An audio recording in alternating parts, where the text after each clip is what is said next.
आपला वेळ आणि सहकार्याबद्दल धन्यवाद. नमस्कार viewers, welcome to Madhuri Gurukul. Let's explore common preposition error beginning with question 1. The very first question is they were disappointed about the result of the experiment. आता इथे वाक्याच्या दुसऱ्या भागामध्ये एरर आहे, कारण डिसअपॉइंटेड एक क्रियापद आहे आणि याचा अर्थ होतो निराश, आणि निराशेची भावना व्यक्त करण्याकरिता आपण विथ या प्रिपोजिशनचा उपयोग करतो.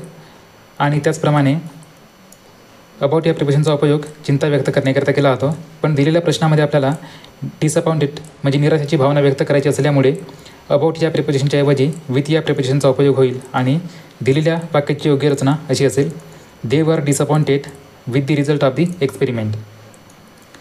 त्यानंतर शब्दार्थ बघू. डिसअपॉइंटेड एक वर्ब आहे, याचा अर्थ निराश असा होतो. दुसरा, रिझल्ट एक नाउन आहे, ज्याचा अर्थ निकाल किंवा निष्कर्ष होतो.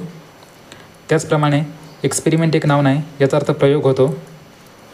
चौथा, डिस्कवर एक ॲडवर्ब आहे, याचा अर्थ शोधणे किंवा जाणून घेणे असा होतो.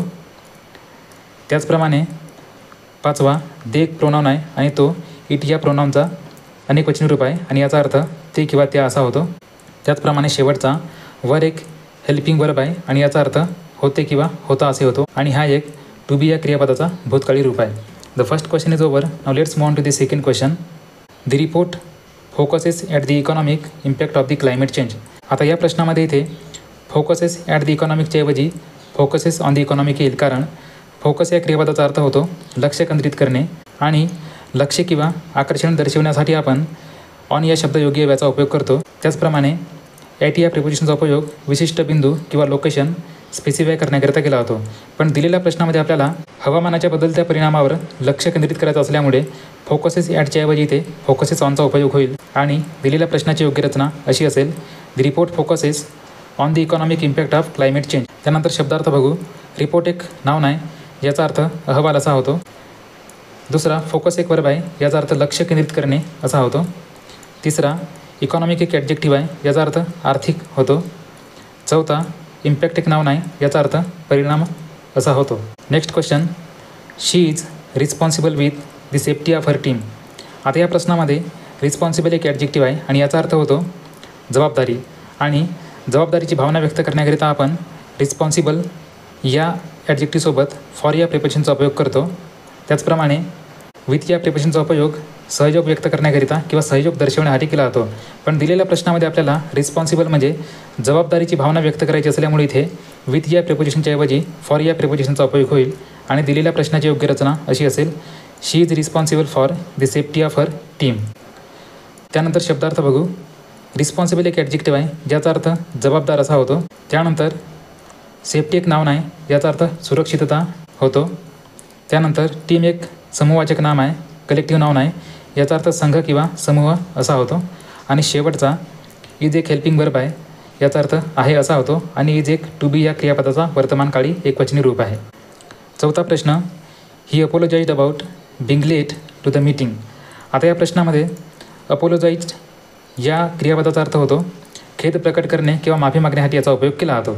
आणि जेव्हा केव्हा आपण माफी मागतो किंवा खेद प्रकट करतो तेव्हा काहीतरी त्याचा कारण असते, आणि तो कारण व्यक्त करण्याकरिता आपण अपोलोजाइज्ड या क्रियापदाबरोबर फॉर या शब्दयोगी याचा उपयोग करतो, कारण फॉर या शब्दयोगी याचा उपयोग कारण किंवा कॉज व्यक्त करण्याकरिता होतो. त्याचप्रमाणे अबाउट या प्रिपोजिशनचा उपयोग चिंता व्यक्त करण्याकरिता होतो.